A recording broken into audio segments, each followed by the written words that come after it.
ചേച്ചി ആ നമസ്കാരം. സനു, എന്തൊക്കെയുണ്ട് വിശേഷം? സുഖായിരിക്കണം. ഇരിക്കുക. നമുക്കൊരു ചെറിയൊരു ക്വസ്റ്റ്യൻ ചോദിച്ചുകൂടെ? ഓ അതിനെന്താ, ഓ, ഇരുന്നിട്ട് ചോദിക്കാലോ. ശരി ചേച്ചി, നമുക്കൊരു കാഷ്വൽ ആയിട്ട് തുടങ്ങാം. ഇപ്പൊ തൃശ്ശൂർ വന്നു, വളരെ നാളുകളായിട്ട് തൃശ്ശൂരുണ്ട്. എന്താണ് പേഴ്സണലി തൃശ്ശൂർ? ഞാൻ തൃശ്ശൂർ വന്നതല്ല, ഞാനിവിടെ ജനിച്ചു വളർന്ന ആളാണ്. പിന്നെ അച്ഛൻ്റെ ഔദ്യോഗിക വെച്ചിട്ട് ഞങ്ങൾ തിരുവനന്തപുരത്ത് പോയിന്നേ ഉള്ളൂ. എൻ്റെ വീടും ഇതെല്ലാം ഇത് തന്നെയാണ്. തൃശ്ശൂരിനെ പറ്റി വിഷൻ പറഞ്ഞാൽ ഇവിടെ ഒന്നുമില്ല ഡെവലപ്മെൻറ്റ്സ്. അതായത് ഒരു ഗ്യാപ്പ് എന്ന് വയ്ക്കും എല്ലാവരും. ഇവിടെ ഇത് മൊത്തം ഗ്യാപ്പ് മാത്രമേ ഉള്ളൂ. കാരണം ഒന്നും ചെയ്തിട്ടില്ല ഇവിടെ. മറ്റേ ഞാൻ കുഞ്ഞുനാളിൽ കണ്ട അതേ തൃശ്ശൂരാണ്. എനിക്ക് തോന്നണു, ഞാൻ ചിലപ്പോൾ പറയും കടകളുടെ ആ പെയിൻറ്റ് പോലും മാറ്റിയിട്ടില്ല എന്നൊരു സംശയം. ആ രീതിയിലാണ് ഇവിടെ ഏറ്റവും ഞാൻ കണ്ട സ്ഥലങ്ങളിൽ ഏറ്റവും കുറവ് ഡെവലപ്മെൻറ്റ് വന്നൊരു സ്ഥലമാണ് തൃശ്ശൂർ. അപ്പോൾ അതിന് ഇവിടെ പ്രശ്നങ്ങളേ ഉള്ളൂ. ഇപ്പോൾ എന്താ പറയുക, വെള്ളക്കെട്ട് പ്രശ്നം, പിന്നെ ഈ പറഞ്ഞ മാതിരി ട്രാഫിക്കൊന്നും നമ്മൾ എത്ര നേരം അറിയോ നമ്മൾ ട്രാഫിക് ബ്ലോക്കിൽ കിടക്കുക. മേൽപ്പാലങ്ങൾ മരത്തിലൊക്കെ ഉണ്ടായിരുന്നെങ്കിൽ ഇതൊന്നും വരില്ലായിരുന്നു. ഇത്രയും കാലം കോർപ്പറേഷൻ മാറി മാറി ഭരിച്ചത് UDF LDF ആണ്. അന്ന് അവർക്ക് ചെയ്യാൻ പറ്റാത്ത കാര്യം ഇനി കുറഞ്ഞ കാലം കൊണ്ട് അവർ എങ്ങനെ ചെയ്യും എന്നാണ് എനിക്കറിയാത്തത്. ചേച്ചി, തൃശ്ശൂരിൻ്റെ ഡെവലപ്മെൻറ്റ് നോക്കുമ്പോൾ ചേച്ചിക്ക് തോന്നിയിട്ടുള്ള ബിഗ്ഗസ്റ്റ് ഗ്യാപ്പ് എന്തായിരിക്കും? ഒത്തിരി ഡെവലപ്മെൻറ്റ്സ് വരാനുണ്ട്. പിന്നെ ജനങ്ങൾക്കുള്ള ആവശ്യങ്ങൾ, ഞാൻ പറയില്ല, ചെറിയ പ്രശ്നം തൊട്ട് വലിയ പ്രശ്നങ്ങൾ വരെ ഇവിടെ ഉണ്ട്. പേപ്പട്ടി ശല്യം, ഈ പട്ടികളെ അവർക്കൊരു ഷെൽട്ടർ ഉണ്ടാക്കി ഇതുവരെ ആരും ചെയ്തിട്ടില്ല. ജനങ്ങൾക്ക് പുറത്തിറങ്ങി നടക്കാൻ പറ്റുന്നില്ല. പിന്നെ ഈ വെള്ളക്കെട്ട് പ്രശ്നം, ഒരു മഴ വന്നാൽ എല്ലാവരും പേടിച്ചാണ് ഇരിക്കുന്നത്. അതിന് എന്ത് ചെയ്യാൻ പറ്റും നോക്കണം. ഒരു ഇൻഫ്രാസ്ട്രക്ചർ ഗ്യാപ്പ് ഇവിടെ ഉണ്ടെന്നാണ് ചേച്ചി പറയുന്നത്? ഉണ്ട്, തീർച്ചയായിട്ടും ഉണ്ട്. അതുകൊണ്ടാണല്ലോ പിന്നെ നമ്മുടെ കുട്ടികളൊന്നും ഇവിടെ പഠിക്കാൻ പറ്റാണ്ട് ദൂര സ്ഥലത്തേക്ക് പോകണേ. ഞാൻ എല്ലാ വീടുകളിലും ചെല്ലുമ്പോൾ അച്ഛനമ്മമാർ മാത്രമേ ഉള്ളൂ. അപ്പോൾ അവർക്ക് ഇവിടെ നിന്ന് പഠിക്കാനും ഇവിടെ ജോലി ചെയ്യാനുള്ള സൗകര്യങ്ങൾ ചെയ്തു കൊടുക്കുക. റൗണ്ട് അതൊരു ഗ്ലോബൽ ഐക്കോണിക് സ്പേസ് ആണ്. പ്രത്യേകിച്ച് തൃശ്ശൂർ പൂരമൊക്കെ നടക്കുന്ന അത്രയും വലിയൊരു ലാർജ് സ്പേസും കൂടിയാണ്. അപ്പോൾ അതിനെ വെച്ചിട്ട് ഒരു ഐക്കോണിക് സ്പേസൊക്കെ ഡെവലപ്പ് ചെയ്യാൻ സാധിച്ചു കഴിഞ്ഞാൽ അതിനെക്കുറിച്ച് എന്തായിരിക്കും ചേച്ചിയുടെ ഒരു കൺസെപ്റ്റ്? പൂരം കാണാൻ പുറത്തുനിന്നൊക്കെ ആൾക്കാർ വരുന്നുണ്ട്, ഫോറിനേഴ്സൊക്കെ. പക്ഷെ അതൊന്നും പോരാ. അതൊരു ടൂറിസം കൂടി കണക്ട് ചെയ്തിട്ട് വേണം ആ പൂരം നമ്മൾ മുന്നോട്ട് കൊണ്ടുപോകാൻ. പുറത്തുനിന്ന് ആൾക്കാർ അത് കാണാൻ വേണ്ടി മാത്രം വരണം. നമ്മളിപ്പോൾ എന്തിനാ ദസറ കാണാൻ പോണ മൈസൂർ? ആ ദസറ കാണാനാണ്. അപ്പോൾ ആ ഒരു മാസം അവിടെ ആഘോഷം കാണാം. അതേമാതിരി തന്നെ തൃശ്ശൂരും പൂരം എന്ന് പറയുന്നത് ഒരു ആഘോഷമാണ്. എല്ലാ ജാതി മതങ്ങളും കൂടി ചേരുന്ന ഒരിത്. അത് പ്രൊമോട്ട് ചെയ്യണമെങ്കിൽ നമ്മളിപ്പോൾ ഈ ഒരു ദിവസം പൂരം എന്നൊക്കെ പറഞ്ഞാൽ അതിന് പറ്റുമോയെന്ന് എനിക്കറിയില്ല. ഒരു ഇവൻ്റായിട്ട് അപ്പോൾ കച്ചവടക്കാർക്കും ലാഭം, ബ്രാൻഡിങ് വരണം. അതെ, നമ്മുടെ നാട് എല്ലാവരും അറിയും. ഈ കാണുന്ന ആളുകൾ അവിടെ പോയി പറയല്ലോ, അയ്യോ ലോകത്തിലെ അത്ഭുതമാണ് തൃശ്ശൂർ. ശരിക്കും ലോകത്തിലെ അത്ഭുതത്തിലൊന്നാണ് തൃശ്ശൂർ പൂരം. അതിനെങ്ങനെ പ്രൊമോട്ട് ചെയ്യണമെന്ന് ആലോചിക്കണം. അതുപോലെ തന്നെ നമ്മുടെ പെരുന്നാളുകൾ, അതെ, പെരുന്നാളുകളുണ്ട്. പിന്നെ ഈ പറഞ്ഞ മാതിരി മറ്റേ പള്ളികളിലൊക്കെ ബോണ്ണത്താല് അതൊക്കെ നമുക്ക് നന്നായിട്ട് ഇവന്റുകൾ പ്രൊമോട്ട് ചെയ്തിട്ട് ടൂറിസം അതിലൂടെ ഡെവലപ്പ് ചെയ്യണം. പേഴ്സണൽ ലെഗസിയാണ് അടുത്തത് ചോദിക്കുന്നത്. കെ കരുണാകരൻ എന്ന് പറഞ്ഞിട്ടുള്ള ഒരു ആൽമരം, അതിൻ്റെ ഒരു തണല് ഇപ്പോഴും നിലനിൽക്കുന്നുണ്ടോ? ഉണ്ടെങ്കിൽ അതെങ്ങനെയാണ് പത്മജ ചേച്ചീനെ ബാധിച്ചിട്ടുള്ളത്?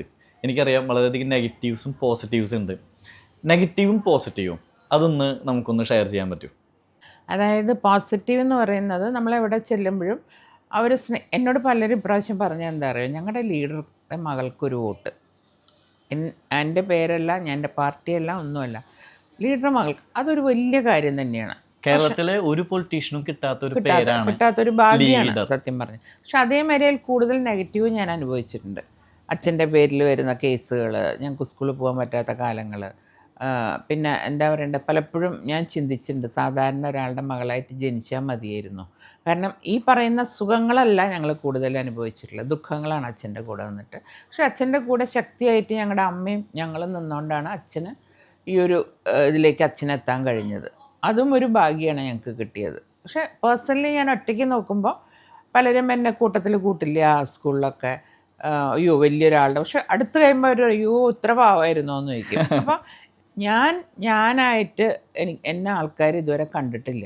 എല്ലാവരും ഇപ്പോഴും കരുണാകരൻ്റെ മകള് അല്ലെങ്കിൽ ദന്തഗോപുരത്തിൽ ജീവിച്ച ആള് ഇങ്ങനെയൊക്കെയാണ് നമുക്ക് കാണുമ്പോൾ. അതായത് കുറച്ച് കളറും എല്ലാം കൂടി കാണുമ്പോഴായിരിക്കും ഞാൻ എന്തോ ഒരു വലിയൊരു ഇതാണെന്ന്. പക്ഷെ അങ്ങനെയല്ല, ഞാനൊരു സാധാരണക്കാരായിട്ടുള്ളൊരു മനസ്സാണ്. അതൊക്കെ എന്നെ ഒത്തിരി ദുഃഖിപ്പിച്ചിട്ടുണ്ട് പല സമയത്തും. പേഴ്സണലായിട്ട് അച്ഛൻ്റെ കയ്യിൽ നിന്ന് കിട്ടിയിട്ടുള്ള ഏറ്റവും ബിഗ്ഗസ്റ്റ് ലെസൺ എന്താണ്? അച്ഛൻ പറയും എപ്പോഴും ഇലക്ഷന് മത്സരിക്കുമ്പോൾ ഒരിക്കലും എതിർ സ്ഥാനാർത്ഥിനെ അവരുടെ കുടുംബത്തിനോ നമ്മൾ പറയരുത്. പിന്നെ ഒരു ഡെവലപ്മെൻറ്റ് ചെയ്യുമ്പോൾ നമ്മൾ കറപ്ഷൻ ഇല്ലെങ്കിൽ ആരെയും പേടിക്കണ്ട. ഈ 2 ഉപദേശങ്ങൾ എപ്പോഴും എൻ്റെ മനസ്സിലുണ്ട്. അത് ആദ്യത്തെ എനിക്ക് പാലിക്കാൻ പറ്റിയിട്ടുണ്ട്. രണ്ടാമത് എനിക്കൊന്നും അധികാരം കിട്ടാത്തതുകൊണ്ട് അതൊന്നും ചെയ്യേണ്ടി വന്നിട്ടില്ല. ഞാൻ KTDCയിൽ ഇരുന്നപ്പോഴും ഒത്തിരി ഡെവലപ്മെൻറ്റ് ചെയ്ത ഒരാളാണ്. MLA ആയിട്ട് ഒരു ചാൻസ് കിട്ടുകയാണെങ്കിൽ ഫസ്റ്റ് പ്രയോറിറ്റി എന്തായിരിക്കും ചെയ്യുക? ഞങ്ങളുടെ ഈ ബുദ്ധിമുട്ടുകൾ അകറ്റാനുള്ള തന്നെയായിരിക്കും. കാരണം നമ്മൾ ഈ ഡെവലപ്മെൻറ്റ് കൊണ്ടുവരുമ്പം ജനങ്ങൾ ബുദ്ധിമുട്ടുന്നത് കാണാണ്ട് ആദ്യം ഡെവലപ്മെൻറ്റിലേക്ക് പോയിട്ട് കാര്യമില്ല. ഇപ്പോഴത്തെ കറണ്ട് പൊളിറ്റിക്കൽ സിറ്റുവേഷനിലുള്ള ബിഗ്ഗസ്റ്റ് ചലഞ്ച് എന്താണ്? ഇപ്പോഴത്തേലെന്ന് പറഞ്ഞാൽ ഞാൻ പറഞ്ഞില്ലേ, ചാലഞ്ച് എന്ന് പറയാൻ കൂടുതൽ എനിക്ക് തോന്നിയിട്ടുള്ളത് ഈ LDFും മറ്റേ UDF മാറി മാറിയാണ് ഭരിച്ചിരുന്നത്. എന്ത് ഗുണമുണ്ടായി കേരളത്തിന്?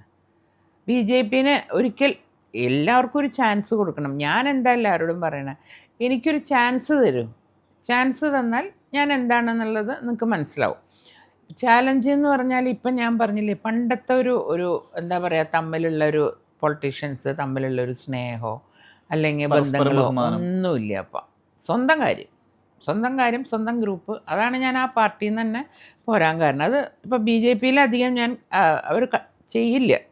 കാരണം അത്ര അച്ചടക്കപ്പം മുകളിൽ നിന്ന് പിടിക്കും. അതാണ് ഒരു പബ്ലിക് ട്രസ്റ്റ്. അത് മാത്രമല്ല, മുകളിൽ എപ്പോഴും ശക്തനായിട്ടുള്ളൊരു നേതാവ് വേണം. അത് BJPക്ക് ഉണ്ട്. അതാണ് ശ്രീ മോദിജി. അദ്ദേഹമുള്ള അടുത്തോളം കാലം ഇതിനൊന്നും സംഭവിക്കില്ല എന്നാണ് ഞാൻ വിശ്വസിക്കുന്നത്. ലൈഫിൽ നിങ്ങൾ അനുഭവിച്ചിട്ടുള്ള ഏറ്റവും ടഫസ്റ്റ് ആയിട്ടുള്ളൊരു ഫേസ് എന്തായിരിക്കും? കൂടുതലും ടഫായിട്ടുള്ള തന്നെയാണ്. അതുകൊണ്ട് അതിനേക്കാളും നല്ലത് പറയണത് എപ്പോഴെങ്കിലും, കാരണം അച്ഛൻ്റെ കൂടെ നിൽക്കുമ്പോൾ ലൈഫ് അത്ര സ്മൂത്തല്ല. അച്ഛൻ ഭയങ്കര കോൺട്രവേഴ്സി ആയിട്ട് എല്ലാ കാര്യങ്ങളിലും ഇതാവുന്ന ഒരാളായിരുന്നു. അപ്പോൾ അച്ഛൻ്റെ അത് ബാധിക്കുന്നത് ഞങ്ങളെയാണ്. ഈ പറഞ്ഞ മാതിരി അന്ന് രാജ്യം കേസിൻ്റെ ഇതൊക്കെ വന്നപ്പോൾ ഞങ്ങൾക്ക് സ്കൂളിൽ പോകാൻ പോലും പറ്റിയിരുന്നില്ല. അപ്പം അങ്ങനത്തെ ഒക്കെ ഉള്ളത് വിഷമങ്ങൾ അന്ന് നമ്മൾ ഭാഗത്തു നിന്നുള്ള ഇൻസൾട്ട്, പിന്നെ എന്താ പറയേണ്ടത്, നമ്മളോട് കൂട്ടുകൂടാൻ കുട്ടികൾക്ക് പേടി. ഞാൻ അവസാനം പൂവില്ല എന്നൊക്കെ പറഞ്ഞ് കരഞ്ഞിട്ടുണ്ട്. പക്ഷേ അങ്ങനെയൊക്കെ ആണെങ്കിലും എനിക്കറിയാം എൻ്റെ അച്ഛനും അമ്മയും എനിക്ക് തന്ന ധൈര്യം, പിന്നെ അടുത്ത സുഹൃത്തുക്കളുണ്ട്, അവരെൻ്റെ കൂടെ നിന്നതൊക്കെയാണ് അന്ന് ഞാൻ അതിനെ മറികടക്കാൻ എനിക്കുണ്ടായ ഒരു ധൈര്യം. പത്മജ എന്ന് പറഞ്ഞിട്ടുള്ള ഒരു പ്രതിബിംബമാണ് ഇവിടെ ഉടയുന്നത് കേട്ടോ. ശരിക്കും ഇപ്പോൾ ചേച്ചിയുടെ വീക്ക് പോയിന്റുകളാണ് ചേച്ചി പറയുന്നത്. കാരണം ഞങ്ങളൊക്കെ വിചാരിച്ചിരിക്കുന്ന പത്മജ എന്ന് പറയുന്നത് അത്രയും മനോഹരമായ ഒരു നല്ലൊരു ഫ്രെയിമായിരുന്നു. പക്ഷെ ഇപ്പോ ചേച്ചിയുടെ അടുത്ത് സംസാരിച്ച് കാര്യങ്ങൾ മനസ്സിലാക്കി വരുമ്പോഴാണ് എത്രത്തോളം ടഫായിരുന്നു, എത്രത്തോളം ഇമോഷണൽ ആയിരുന്നു നിങ്ങൾ എന്നുള്ളതൊക്കെ ഞങ്ങൾക്ക് മനസ്സിലാവുന്നത്.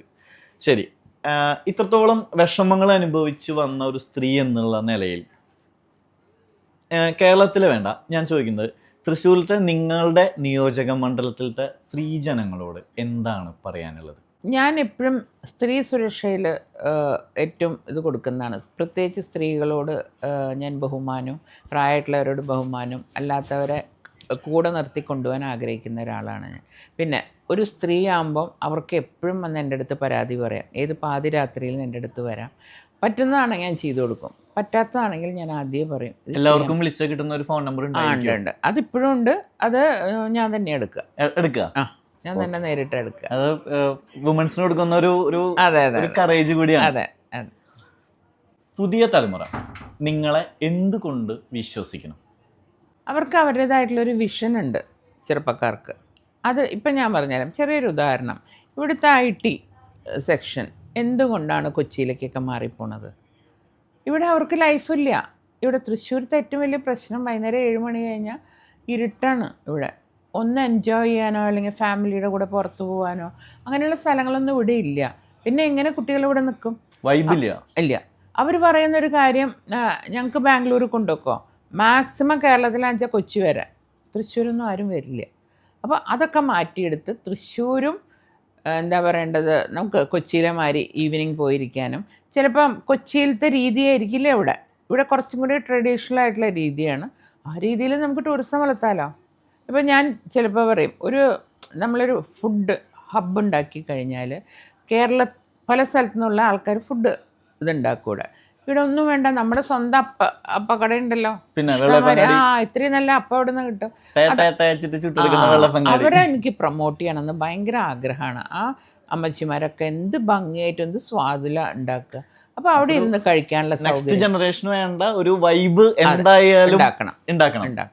ഓക്കെ, വളരെ നല്ല കാര്യം. കാരണം എൻ്റെ മനസ്സ് ഇപ്പോഴും ആ ചെറുപ്പാണ്, ഞാൻ കേറിയിട്ടില്ല. അപ്പോൾ എനിക്കറിയാം അവർക്ക് എന്താ വേണ്ടത് എന്നുള്ളത്. ഒരു പൂക്കി പത്മജയാണ്, പൂക്കി പത്മജ. നല്ല ട്രോളായിരിക്കും കേട്ടോ. പിന്നെ യൂത്തിനോട് പറയാനുള്ള ഒരു ഡയറക്റ്റ് മെസ്സേജ്. അല്ല, ഇപ്പോഴത്തെ കുട്ടികൾ ഈ മറ്റേ മയക്കുമരുന്നിന് അടിമയാവുന്നത് വളരെയധികം കൂടുന്നുണ്ട്. അതിലൊന്നും വീഴാതെ അച്ഛനമ്മമാർ എത്ര പ്രതീക്ഷയോട് കൂടിയിട്ടാണ് ആ മക്കളെ വളർത്തുന്നത്. അപ്പോൾ നമ്മൾ അങ്ങനത്തെ ഒരു ഇതിലേക്ക് വീഴാൻ പോകുമ്പോൾ നമ്മുടെ അച്ഛനമ്മമാരുടെ കഷ്ടപ്പാട് മാത്രം ഓർത്താൽ മതി. ഒരിക്കലും അങ്ങനത്തെ കൂട്ടുകെട്ടിൽ പോയി കാരണം നല്ല പഠിക്കുന്ന കുട്ടികളൊക്കെയാണ് ഇതിൽ പോയി വരുമ്പോൾ എത്ര അമ്മമാരാണ് എന്നോട് കരഞ്ഞുകൊണ്ട് സങ്കടം പറഞ്ഞിട്ടില്ല അറിയാം. അപ്പം ഞാൻ പറഞ്ഞു, എനിക്ക് ഒറ്റയ്ക്ക് ചെയ്യാൻ പറ്റില്ല, എല്ലാവരും കൂട്ടായിട്ട് നിന്നാൽ ഇത് നമുക്ക് ഇല്ലാണ്ടാക്കാം. ഇതിപ്പം ഡ്രഗ്സ് ഫ്രീ സൊസൈറ്റി ഉണ്ട്, ഭയങ്കരമായിട്ട് കൂടുതൽ. അതിൽ വീഴാതെ അല്ല, ഞാൻ ചോദിക്കുന്നത് ഒരു പത്മജ അധികാരത്തിൽ വരികയാണെങ്കിൽ ഒരു ഡ്രഗ് ഫ്രീ സൊസൈറ്റി ആണ് എന്നുള്ള അതാണ് എൻ്റെ സ്വപ്നം. അതാണ് കാരണം പല അമ്മമാർക്കും അച്ഛന്മാർക്കും വേണ്ടിയാണ് ഞാനത് ചെയ്യുന്നത്. ഇപ്പോഴത്തെ കുട്ടികൾ പല കാര്യങ്ങളിലും ഇൻവോൾവ് ചെയ്യുന്നില്ല. അതായത് പൊളിറ്റിക്സ് വേണോന്നൊക്കെ ചോദിക്കുമ്പോൾ ഇല്ല, ഞങ്ങൾക്ക് പൊളിറ്റിക്സിനോട് താല്പര്യമില്ല എന്നൊക്കെയാണ് പറയുന്നത്. അവരോടൊക്കെ എന്താ പറയാനുള്ളത്? എനിക്ക് പറയാനുള്ളത്, നമ്മുടെ ദൈനംദിന ജീവിതത്തിൽ കുട്ടികൾ ഇടപെടണം. അതായത് ഇപ്പോൾ വോട്ട് ചെയ്യുമ്പോൾ ചോദിക്കുമ്പോൾ അവർക്ക് വോട്ട് ചെയ്യാൻ താല്പര്യമില്ല, ആരാ കാൻഡിഡേറ്റ് അറിയില്ല.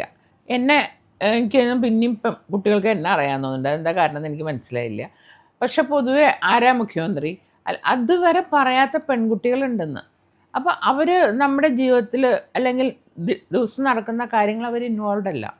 ഈ മൊബൈലിൻ്റെ ഉപയോഗമൊക്കെ അവരെ കുറേ എന്താക്കുന്നുണ്ട്. കാരണം നമ്മളൊക്കെ വോട്ട് ചോദിക്കാൻ പോകുമ്പം ഇങ്ങനെ ഇരിക്കുക, എല്ലാവരും തലപൊക്കി നോക്കിയാൽ നമ്മുടെ മുഖം ഒന്ന് കാണാൻ പറ്റുള്ളൂ. അതിന് പോലും അവർക്ക് സമയമില്ല. ചോദ്യങ്ങൾ ചോദിക്കുന്നുണ്ടോ അവർ ചോദ്യങ്ങളൊന്നും അങ്ങനെ ചോദിക്കില്ല. അതിനുള്ള ശക്തി പോലും പലർക്കും ഇപ്പോൾ ഇല്ല എന്നാണ് എനിക്ക് തോന്നിയിട്ടുള്ളത്. അത് നമ്മളെയായാലും ചോദ്യം ചെയ്യണം അവർ, എന്നാലേ അവർക്കൊരു ഇത് കിട്ടുള്ളൂ. അതൊക്കെ കുറവാണ് ഇപ്പോഴത്തെ. അവരൊരു പ്രതികരണശേഷി നഷ്ടപ്പെട്ടുകൊണ്ടിരിക്കുക അവരുടെ. ഫൈനലി തൃശ്ശൂർക്കാർക്ക് ഒരു ഷോർട്ട് മെസ്സേജ് എന്തായിരിക്കും? തൃശ്ശൂരുകാർക്ക് ഷോർട്ട് മെസ്സേജ് എന്നല്ല, എൻ്റെ വലിയ മെസ്സേജാണ്. കാരണം അവരാഗ്രഹിക്കുന്നത് എല്ലാം എനിക്ക് നടത്തി കൊടുക്കാൻ പറ്റിയില്ലെങ്കിലും എനിക്ക് ചെയ്യാൻ പറ്റുന്ന കാര്യങ്ങൾ, ഞാൻ പറഞ്ഞ മാതിരി എൻ്റെ ഒരു കയ്യൊപ്പ് ഞാൻ പോകുന്നതിന് മുമ്പ് ഈ തൃശ്ശൂരുണ്ടാവും, അത് ഉറപ്പാണ്. ഓൾ ദി ബെസ്റ്റ് ചേച്ചി, ഓൾ ദി ബെസ്റ്റ്.